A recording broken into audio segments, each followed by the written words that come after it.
दोस्तों, एक टीवी लेते वक्त हम कहां पर गलती कर देते हैं? कहां पर ब्रांड्स हमें आधी सच्चाई बताते हैं और बाकी आधी सच्चाई हजम कर जाते हैं? कहां पर हमारी एक्सपेक्टेशंस हम ज्यादा लगाकर बैठ जाते हैं और बाद में हमारी एक्सपेक्टेशंस हर्ट होती हैं? ऐसे कौन से फीचर्स या स्पेसिफिकेशंस हैं जो कि शायद मार्केटिंग गिमिक है, जिनकी शायद हमें जरूरत भी नहीं है, लेकिन हम ज्यादा पैसा खर्च के उन चीजों को हम खरीदते हैं और बाद में ठगा हुआ सा महसूस करते हैं? ऐसे कौन से ब्रांड्स हैं जो आपको एक सही फीचर प्रोवाइड करते हैं, जो वो फीचर बताते हैं वैसा फीचर आपको मिलता भी है?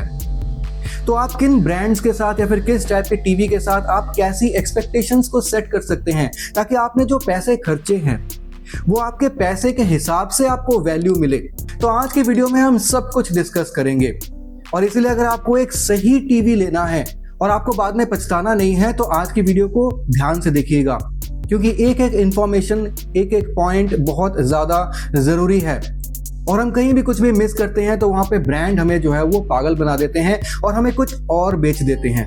अब इस वीडियो को मैं बहुत ज़्यादा टेक्निकल नहीं बनाऊंगा, मैं हर चीज़ को काफ़ी लेमैन लैंग्वेज में आपको समझाने की कोशिश करूंगा ताकि सबको इजीली समझ में आए। अब अगर आपको मेरी कोशिश सही लगती है तो इस वीडियो को एक लाइक कर दीजिएगा। और इस टाइप के वीडियो मैंने एयर फ्रायर के लिए भी बनाए हैं, जहां पे मैंने आपको बताया है कि ब्रांड की बातों में आप ना फंसें। मैंने इस टाइप के वीडियोस एयर कंडीशनर्स के लिए भी बनाए हैं, जहां पे मैंने आपको बताया है कि ब्रांड की बातों में ना फंसें। और अब टीवी के लिए भी इस टाइप की वीडियो आपको मिल रही है, तो इसलिए चैनल को सब्सक्राइब करना बहुत ज़्यादा ज़रूरी है। और अगर आपको कुछ बहुत ही बढ़िया टीवीज देखने हैं, 32 इंच के, 43 इंच के, 55 इंच के क्यूलेट टीवीज, एलईडी टीवीज, तो उन सब के लिंक्स आपको इस वीडियो के डिस्क्रिप्शन बॉक्स में मिल जाएंगे। फ्लिपकार्ट के प्रोडक्ट्स में टैग कर दूंगा और अमेजॉन के लिंक्स भी आपको इस वीडियो के डिस्क्रिप्शन बॉक्स में मिल जाएंगे, तो आप कहीं से भी टीवीज को खरीद सकते हैं, एक्सप्लोर कर सकते हैं, लेटेस्ट प्राइसेस चेक कर सकते हैं। इस वीडियो को मैंने 5 हिस्सों में डिवाइड किया है। सबसे पहले हम डिस्कस करेंगे टीवी का डिस्प्ले, जहां पे मैं एलईडी, क्यूलेड, ओलेड और मिनी एलईडी के बारे में आपको बताऊंगा कहां पे हमसे क्या गलती हो जाती है। सेकंड पे हम डिस्कस करेंगे इसका रिफ्रेश रेट, जहां पे 60 हर्ट्ज, 120 हर्ट्ज, VRR वगैरह के बारे में आपको बताऊंगा, जो कि बेसिकली गेमर्स के लिए ज्यादा फायदेमंद होने वाला है। और आम टीवी व्यूअर्स जो है ना, वो रिफ्रेश रेट को देखकर कई बार टीवी जो है महंगा खरीद लेते हैं। क्या चीज़ें हमें अवॉइड करनी है, सब कुछ आपको बताऊंगा। थर्ड पार्ट में मैं आपको बताऊंगा टीवी के HDR सपोर्ट और डॉल्बी विजन, इस सब के बारे में, यानी कि कलर गैमेट और डिस्प्ले के बारे में। फोर्थ पार्ट में मैं आपको बताऊंगा टीवी के ऑडियो के बारे में, यानी कि ऑडियो में हम कहाँ पे फंस जाते हैं। और फिफ्थ पार्ट में, यानी कि आखिरी पार्ट में, मैं आपको बताऊंगा AI अपस्केलिंग के बारे में, जहां पे टीवी आपको बताते हैं ना कि ये एक 4K टीवी है और आपका SD कंटेंट या फिर HD कंटेंट भी हम अपस्केल करके 4K जैसा दिखाएंगे, तो वहां पे हम कहां पे फंस जाते हैं। चलिए शुरू करते हैं पहला पार्ट, यानी कि LED, QLED, OLED और मिनी LED टीवीज। अब यहाँ पे दोस्तों, मैं कुछ दिन पहले जो है ना मार्केट में गया था, जो कि मेरा काम है। मैं मार्केट में जो है ना टीवीज वगैरह का सर्वे करता रहता हूँ ताकि आपके लिए बेहतर से बेहतर वीडियोस बना सकूं। और मैं कुछ दिन पहले एक शोरूम में गया जहाँ पे मैं QLED टीवीज और OLED टीवीज देख रहा था, तो एक सेल्समैन ने मुझे QLED टीवी बेचने की कोशिश की, ये बताकर कि सर ये जो है ना एक मिनी LED टीवी है, मिनी LED QLED टीवी है और यहाँ पे आपको OLED टाइप की जो है ना वो डिस्प्ले आपको देखने को मिल जाएगी, तो आपको OLED जैसा जो है ना वो मजा देखने को मिलेगा। अब यहीं पे जो है ना हमारे जैसे कस्टमर्स जो है ना वो फंस जाते हैं और कई लोग जो है ना वो QLED टीवीज या फिर मिनी LED टीवीज ये सोच के खरीदते हैं कि यहाँ पे उनको OLED जैसा एक्सपीरियंस मिलेगा। अब यहाँ पे बेसिकली OLED टीवीज एक्चुअली होते क्या हैं और OLED टीवी जैसा एक्सपीरियंस हमें सिर्फ OLED टीवी में ही मिल सकता है और QLED या फिर LED में हमें क्यों नहीं मिल सकता, ये जानना बहुत ज़्यादा ज़रूरी है। अब OLED बेसिकली होता है ऑर्गेनिक लाइट एमिटिंग डायोड। अब यहाँ पे बेसिकली आपके टीवी में जो पिक्सल्स होते हैं ना, आपको पुराने कंप्यूटर्स में पिक्सल जो है थोड़े से बड़े दिखते थे, वहाँ पे आप पिक्सल्स को इजीली देख पाते थे, या फिर 2D गेम्स जो हम मारियो वगैरह खेला करते थे उनमें हमें पिक्सल्स काफ़ी क्लियरली दिखते थे। लेकिन आजकल के टीवीज में पिक्सल्स इतने छोटे होते हैं और एक एक पिक्सल में, OLED टीवीज में एक एक पिक्सल में अपनी खुद की लाइटिंग होती है, इसलिए उसकी लोकल डिमिंग करना या फिर उसमें ब्लैक्स को शो करना बहुत आसान होता है। क्योंकि यहाँ पर जब टीवी को किसी पार्ट में ब्लैक शो करना होता है तो उस पिक्सल की वो लाइट को ही ऑफ कर देता है। अब जब वहाँ पे लाइट ही नहीं रहेगी तो वहां पे आपको एक तरह से परफेक्ट ब्लैक देखने को मिलेगा, या फिर जो कॉन्ट्रास्ट रेशियो है वो आपको इनफाइनाइट कॉन्ट्रास्ट रेशियो देखने को मिलेगा। यानी कि आपको टीवी में ब्लैक्स इतने अच्छे दिखेंगे कि आपके जो नाइट सीन्स हैं या फिर आपके जो डार्क सीन्स हैं, आप मूवीज वगैरह देख रहे हैं जहां पे डार्क सीन्स बहुत ज्यादा होते हैं, तो वहां पे आपको जो एक्सपीरियंस है ना बहुत अच्छा देखने को मिलेगा। प्लस इन ब्लैक्स के ऊपर जो HDR सपोर्ट है और जो आपको यहाँ पे डॉल्बी विजन वगैरह आपको देखने को मिलेगा, HDR10 का सपोर्ट देखने को मिलेगा, वो सब कुछ आपको बहुत ही अच्छा मिलेगा। कलर ज़्यादा पॉप अप करेंगे क्योंकि यहाँ पे आपके जो ब्लैक्स हैं वो रियल ब्लैक्स आपको मिलते हैं, वो आपको ग्रेज नहीं मिलते हैं। बाकी जो QLED और LED टीवीज में है वहाँ पे क्या होता है, आपके QLED टीवी भी बिल्कुल LED टीवी जैसे ही होते हैं, बस उनमें फ़र्क यही होता है कि पीछे जो LED की एक जो रे लगी होती है, फिर जो मैट्रिक्स लगा होता है, और जो आपका जो सामने LCD स्क्रीन होता है उसके बीच में एक फिल्टर लगा होता है जिसको क्वांटम डॉट फिल्टर कहा जाता है। इस फिल्टर से होकर जब LED की लाइट गुजरती है और आपके LCD स्क्रीन पे पड़ती है तो यहाँ पे ब्राइटनेस थोड़ी सी ज़्यादा देखने को मिलती है। ब्राइटनेस ज़्यादा मिलती है तो कलर्स और उभर के आते हैं और पंची कलर्स आपको मिलते हैं। तो QLED में बस आपको यही मिलता है। इसलिए अगर परफेक्ट डार्क आपको चाहिए, परफेक्ट ब्लैक्स आपको चाहिए और आपको टीवी एक डार्क रूम में देखना है, टीवी का रियल थिएटर टाइप का मजा लेना है, तो वो आपको OLED टीवी में मिलता है। वो आपको QLED या फिर LED टीवी में नहीं मिलेगा। QLED या फिर LED टीवी आपको ऐसे रूम में लगाना चाहिए जहां पे रूम में लाइटिंग बहुत ज्यादा है, वहां पे आपको QLED या फिर LED का ज्यादा मजा आएगा। अब यहाँ पे हम मिस्टेक क्या कर देते हैं, हमें यहाँ पे सेल्समैन बताता है कि आपका जो ये QLED टीवी है वो आपको OLED टीवी जैसा ही मजा देगा, OLED टीवी जैसे ही कलर्स देंगे, OLED टीवी जैसा ही ब्लैक्स आपको देखने को मिलेगा। सेल्समैन के साथ लड़ाई करके कोई फायदा नहीं है। आप अपनी नॉलेज को स्ट्रॉन्ग कीजिए। OLED टीवीज महंगे आते हैं, थोड़े से हाई रेंज में आते हैं, प्रीमियम टीवीज होते हैं, और यहाँ पे आपको जो OLED में जो आपको सुपर अच्छी क्वालिटी मिलेगी उतनी अच्छी क्वालिटी आपको LED में, मिनी LED में या फिर QLED में नहीं मिल सकती। मिनी LED में ये फायदा होता है कि बस वो आप कह सकते हैं कि QLED और OLED के बीच में कॉम्प्रोमाइज है। मिनी LED में आपको हजारों जो है ना छोटे छोटे LEDs आपको LCD स्क्रीन के पीछे मिल जाते हैं, और वो छोटे छोटे LEDs को हम इंडिपेंडेंटली कंट्रोल कर सकते हैं, इसलिए आपको लोकल डिमिंग वहां देखने को मिल जाती है। यानी कि टीवी के किसी स्पेशल पार्ट में, किसी स्पेशल फ्रेम में, मूवी के किसी स्पेशल फ्रेम में आपको ज़्यादा डार्क वगैरह शो करना है तो वो आप इजीली कर सकते हैं मिनी LED टीवी में। लेकिन फिर भी वो OLED की तरह नहीं होता है, क्योंकि OLED में आपको इंडिविजुअल पिक्सल्स की अलग जो है आपको लाइट मिलती है, लेकिन आपको मिनी LED में भी आफ्टरऑल मिलता तो पीछे LED टीवी है, इसलिए वहां पे आपको वो OLED वाला एक्सपीरियंस नहीं मिलेगा। इसलिए अगर कोई आपको बोलता है, कोई सेल्समैन आपको बोलता है कि सर ये टीवी आप ले लीजिए, मैम ये टीवी आप ले लीजिए, यहाँ पे आपको OLED जैसा एक्सपीरियंस मिलेगा, सस्ते में आपको मिल रहा है, या फिर आपको आजकल 10 से 12 हज़ार में भी कुछ ऐसे लेसर नोन ब्रांड्स हैं, छोटे मोटे ब्रांड्स हैं जो आपको OLED टीवी दे रहे हैं 10,000 रुपए में। अभी इस वक्त मेरे दिमाग में ब्रांड का नाम नहीं आ रहा है, शायद किस वीडियो में मैं आपको बता चुका हूँ, लेकिन ये जो OLED टीवीज हैं जो आपको 10,000 रुपए में मिल रहे हैं, this is just a fake OLED TV. आपको 10,000 रुपए में वो पिक्सल वाला ऑर्गेनिक लाइट एमिटिंग डायोड वाली चीज नहीं मिल सकती है। तो जो ब्रांड्स हैं जो आपको बहुत अच्छे OLED पैनल्स देते हैं वो है जैसे LG का C सीरीज का टीवी, या फिर LG का G सीरीज का टीवी, सोनी ब्राविया OLED, या फिर पैनासोनिक का जो OLED टीवी है, ये सब आपको बहुत अच्छी क्वालिटी का OLED एक्सपीरियंस प्रोवाइड करते हैं। QLED एक्सपीरियंस अच्छा लेने के लिए आपको सैमसंग QLED टीवी या फिर सैमसंग नियो QLED टीवी देखना पड़ेगा, TCL का मिनी LED टीवी देखना पड़ेगा, Xiaomi के टीवी देखने पड़ेंगे। यहाँ पे आपको QLED का बहुत अच्छा एक्सपीरियंस देखने को मिल जाता है। तो यहाँ पे आप बिल्कुल मत फंसिएगा। चलते हैं हमारे नेक्स्ट सेक्शन में, और यहाँ पे आ जाता है एक बहुत ही इंपॉर्टेंट चीज, और वो है रिफ्रेश रेट। अब दोस्तों यहाँ पे जानना बहुत ज्यादा जरूरी है कि एक्चुअली रिफ्रेश रेट होता क्या है। आपका टीवी में दिखाए गए इमेज को 1 सेकंड में कितनी बार रिफ्रेश करता है, उसे कहा जाता है रिफ्रेश रेट, जिसे हर्ट्ज में आपको बताया जाता है। 60 हर्ट्ज, 120 हर्ट्ज, 240 हर्ट्ज, इस तरीके से आपको टीवी में कोई भी इमेज ऐसे नहीं दिखता है जैसा कि आप स्टिल इमेज नॉर्मली देख रहे हैं। वो इमेज कंटिन्यूअसली रिफ्रेश होती रहती है, तब जाके जो है ना आपको एक व्यूइंग एक्सपीरियंस देखने को मिलता है। अब यहाँ पर आपके नॉर्मल टीवी में टीवी को नॉर्मली देखने के लिए, नॉर्मल टीवी व्यूअर्स के लिए 50 हर्ट्ज या फिर 60 हर्ट्ज का refresh rate more than enough है। काफी लोग इस बात की जिद को पकड़ लेते हैं कि मुझे 120 हर्ट्ज रिफ्रेश रेट वाला टीवी ही चाहिए। आपके नॉर्मल टीवी व्यूइंग में 60 हर्ट्ज या फिर 120 हर्ट्ज में कोई फर्क आपको नहीं दिखेगा। 60 हर्ट्ज में 1 सेकंड में करीब 60 बार इमेज को रिफ्रेश किया जाता है। 120 हर्ट्ज में 1 सेकंड में करीब 120 बार इमेज को रिफ्रेश किया जाता है।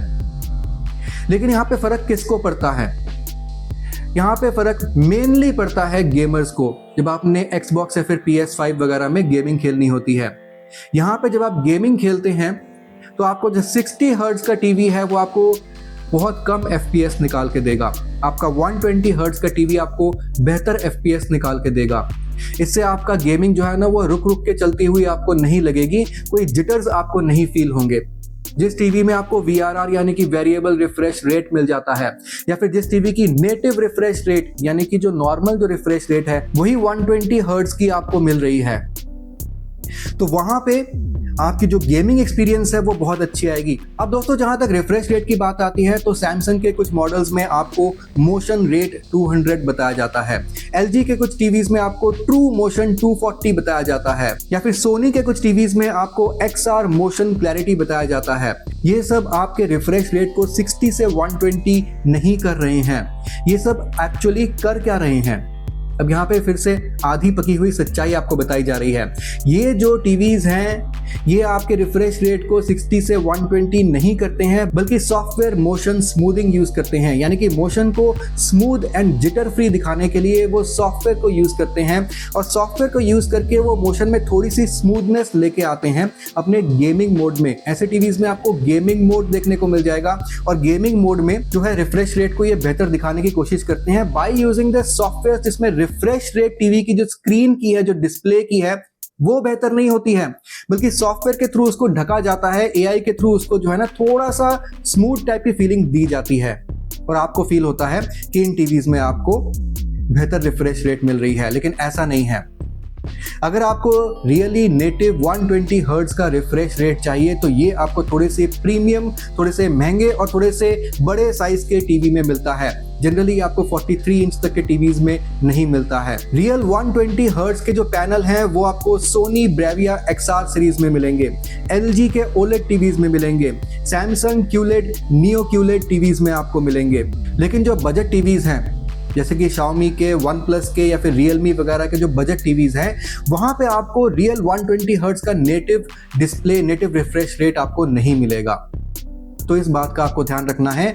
और यहाँ पे अगर आपको नॉर्मल टीवी व्यूइंग के लिए आपको टीवी चाहिए तो 60 हर्ट्ज का refresh rate is more than enough, आपको इससे ज्यादा उसकी जरूरत नहीं पड़ती है।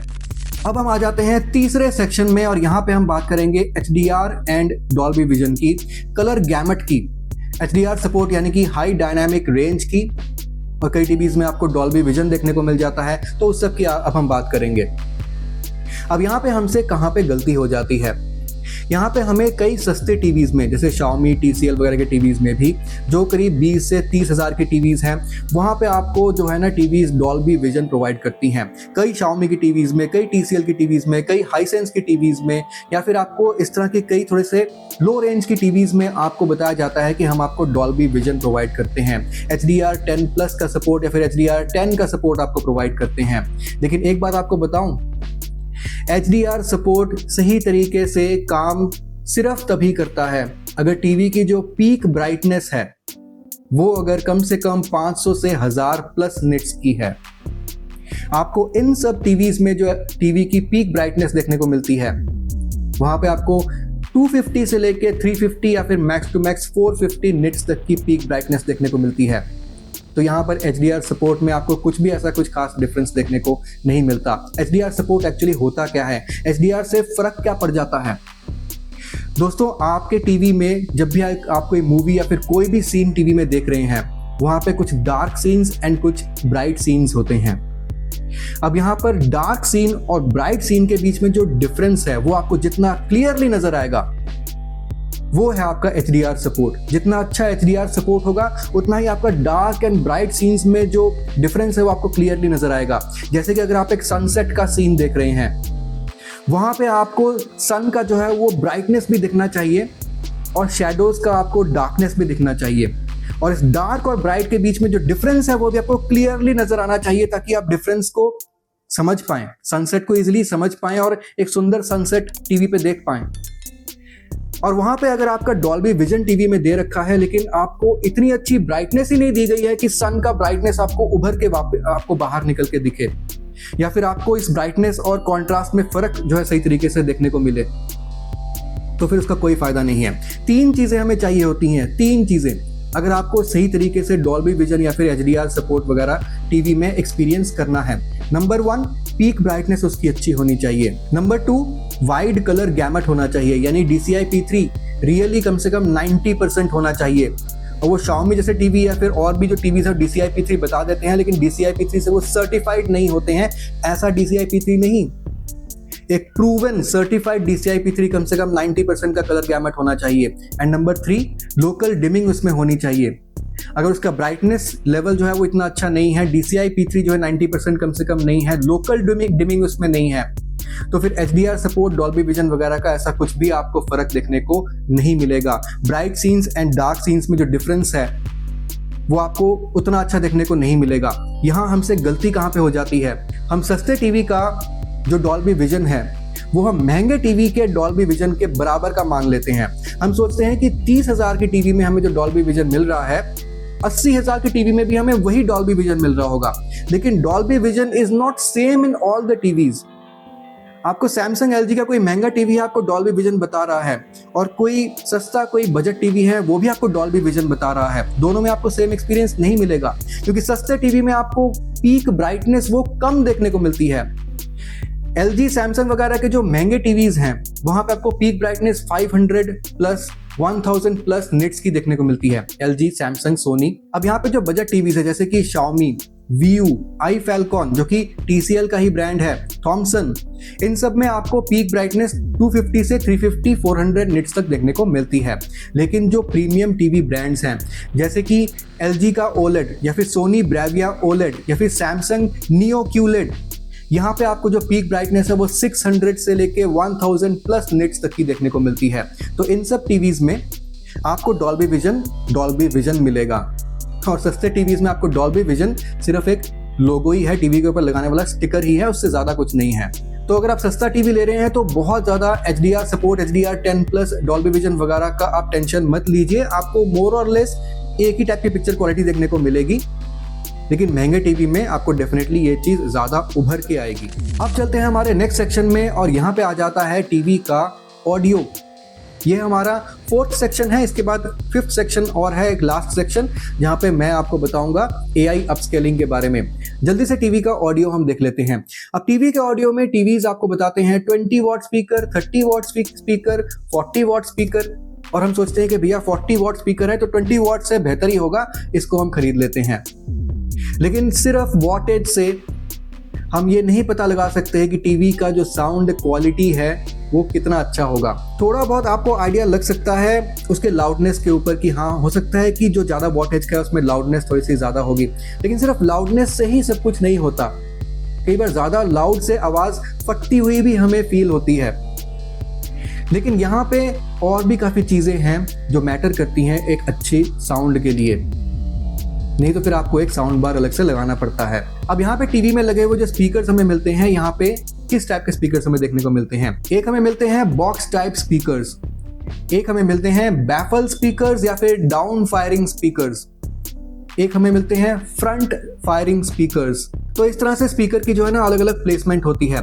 अब बेसिकली बॉक्स स्पीकर्स में आपको जो स्पीकर का मेन यूनिट होता है उसके आसपास एक छोटा सा बॉक्स टाइप का लगा होता है, ताकि ओवरऑल आपकी जो आवाज आए स्पीक टीवी में से वो थोड़ी सी उसमें बेस ज्यादा हो, थोड़ी सी उसमें हैवीनेस ज्यादा हो।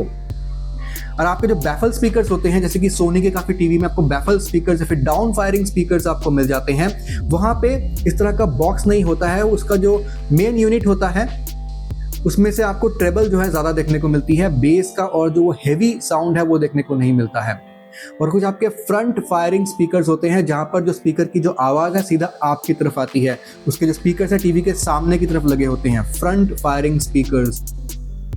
अब यहाँ पे स्पीकर जो है ना काफी एक तरीके से आप कह सकते हैं अपनी अपनी अलग अलग चॉइस होती है। किसी को बेस या फिर वो हैवीनेस ज्यादा पसंद है, किसी को बेस बिल्कुल पसंद नहीं होता, ट्रेबल ज्यादा पसंद होता है। जैसे कि मेरे पेरेंट्स को बेस बिल्कुल पसंद नहीं है, वो धूम धूम की आवाज उनको बिल्कुल पसंद नहीं है, उनको बिल्कुल ना सिंपल सी आवाज चाहिए। लेकिन मुझे पर्सनली थोड़ा सा बेस या फिर वो हैवी आवाज जो है ना वो ज्यादा अच्छी लगती है। तो अपनी अपनी पसंद होती है। यहाँ पे आपको टीवी का सिर्फ वॉटेज नहीं देखना है, आपको ये भी टीवी के स्पेसिफिकेशन में देखना है या फिर आपको सेल्समैन से पूछना है कि अगर आपको वहां पे अच्छी बेस चाहिए तो वहां पे आपको बॉक्स टाइप स्पीकर मिल रहे हैं, या फिर अगर आपको अच्छा ट्रेबल चाहिए तो क्या वहां पे आपको बैफल स्पीकर्स या फिर डाउन फायरिंग स्पीकर्स मिल रहे हैं, या फिर साइड फायरिंग स्पीकर्स मिल रहे हैं, या फिर फ्रंट फायरिंग स्पीकर्स मिल रहे हैं। किस तरह के स्पीकर्स आपको वहां पे मिल रहे हैं, नॉट ओनली द वॉटेज। चलते हैं नेक्स्ट सेक्शन पे जहां पे हमसे गलती होती है, और वो है AI अपस्केलिंग। अब यहाँ पे हमसे गलती कहाँ होती है, हमें काफ़ी टीवी के जो ब्रांड्स हैं, जो थोड़े से सस्ते वाले ब्रांड्स हैं, वो हमें बताते हैं कि टीवी में आपको AI अपस्केलिंग मिल जाएगा। यानी कि जो आपका SD या फिर आपका HD कंटेंट है, हाई डेफिनेशन कंटेंट वगैरह है, उसको ये टीवी अपस्केल करके 4K अल्ट्रा HD जैसा आपको दिखाएगा। अब क्या आपको सच में वहां पे 4K अल्ट्रा HD जैसा आपको रेजोल्यूशन देखने को मिलता है आफ्टर AI अपस्केलिंग? अब यहाँ पे दोस्तों जो सस्ते टीवी होते हैं, आपके 20 से 30 हज़ार तक के जो टीवी होते हैं, वहां पे बेसिकली AI अपस्केलिंग के नाम पे कुछ भी नहीं किया जाता। बेसिकली पिक्सल्स को और स्ट्रेच कर दिया जाता है, उसका थोड़ा सा कलर में जो है ना वो थोड़ा सा चेंज कर दिया जाता है, या फिर थोड़ी सी ब्राइटनेस या फिर उसकी शार्पनेस बढ़ा दी जाती है, और उसी को AI अपस्केलिंग बोलकर पेश किया जाता है। लेकिन जो आपके महंगे प्रीमियम टीवीज होते हैं, जहां पे आपको रियल AI अपस्केलिंग मिलता है, वहां पे आपको जो HD कंटेंट होता है, फुल HD कंटेंट होता है, उन सब के बीच में कुछ एक्स्ट्रा फ्रेम्स ऐड किए जाते हैं ताकि वो आपका ऑलमोस्ट 4K UHD जैसा दिखे।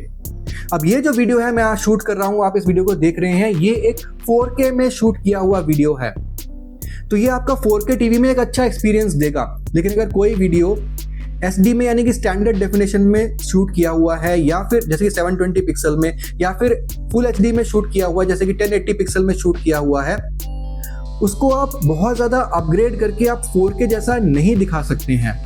उसके लिए आपको थोड़े से महंगे वाले टीवी लेने पड़ते हैं। अब यहाँ पे जैसे TCL या फिर OnePlus या फिर Xiaomi या फिर Realme जैसे जो टीवीज हैं, जो AI अपस्केलिंग अपने टीवी पे बता देते हैं, वो टोटली कुछ गलत नहीं बता रहे हैं, लेकिन वो सॉफ्टवेयर को यूज करके वो थोड़ा सा जो है ना वो डिफरेंस क्रिएट जरूर कर देते हैं।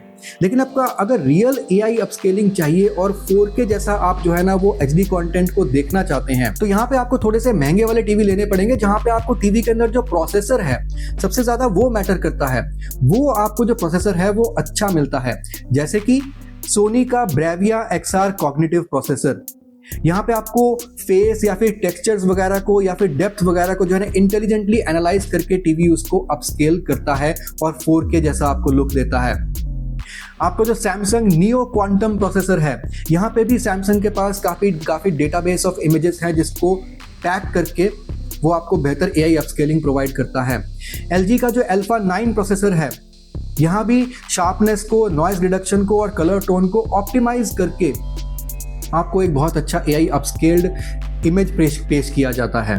तो आपको सोनी Bravia XR, सैमसंग का नियो QLED टीवी या फिर LG का जो अल्फा 9 प्रोसेसर है, इस टाइप का जो टीवी है, वहाँ पे आपको जो है ना वो AI upscaling, real AI upscaling देखने को मिलती है।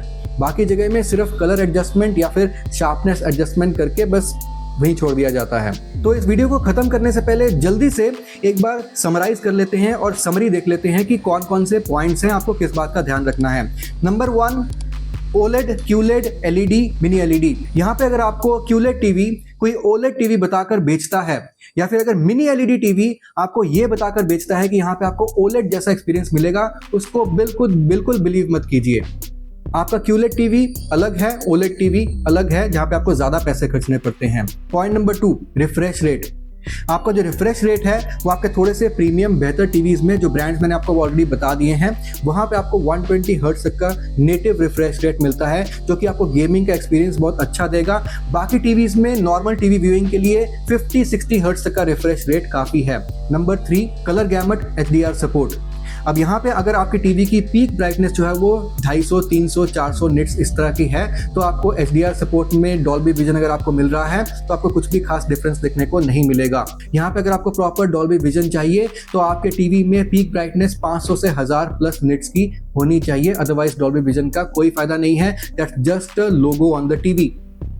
नंबर 4 यहाँ पे आ जाता है ऑडियो क्वालिटी। ऑडियो क्वालिटी अपनी अपनी चॉइस होती है, लेकिन आप ध्यान दीजिएगा अगर आपको अच्छी हैवी वॉइस चाहिए तो आपको बॉक्स टाइप स्पीकर जो है टीवी में प्रेफर करने चाहिए, या फिर अगर आपको ट्रेबल टाइप का जो है ना ज़्यादा चाहिए, आपको टीवी में आवाज़ में तीखापन ज़्यादा चाहिए तो वहाँ पे आपको बैफल स्पीकर या फिर डाउन फायरिंग स्पीकर जो है वो बेस्ट काम करते हैं। और मेरी बात मानिए तो ऑडियो का टेंशन बिल्कुल मत लीजिए, आप अलग से एक साउंड बार लगवा लीजिए टीवी के साथ, चाहे जैसा भी ऑडियो आता हो साउंड बार से आपका बेहतर ऑडियो ही निकल के आएगा। अब यहाँ पे जो लास्ट पार्ट है वो है AI अपस्केलिंग। यहाँ पे आपके जो थोड़े से सस्ते टीवी हैं वो आपको AI अपस्केलिंग अगर मेंशन करते हैं तो वहाँ पे आप थोड़ा बहुत जो है वो शार्पनेस वगैरह एक्सपेक्ट कर सकते हैं, लेकिन ये बिल्कुल मत एक्सपेक्ट कीजिएगा कि आपका जो SD या फिर HD कंटेंट है उसको प्रॉपर 4K कंटेंट जैसा दिखाया जाएगा, क्योंकि ये आपको प्रॉपर 4K कंटेंट थोड़े से महंगे टीवीज में ही देखने को मिलता है, जहाँ पे अलग टेक्नोलॉजी यूज की जाती है, बेहतर प्रोसेसर्स यूज किए जाते हैं और वहाँ पे वो टीवी थोड़े से महंगे आते हैं। तो यही 5 पॉइंट है, मैंने समराइज कर दिए हैं।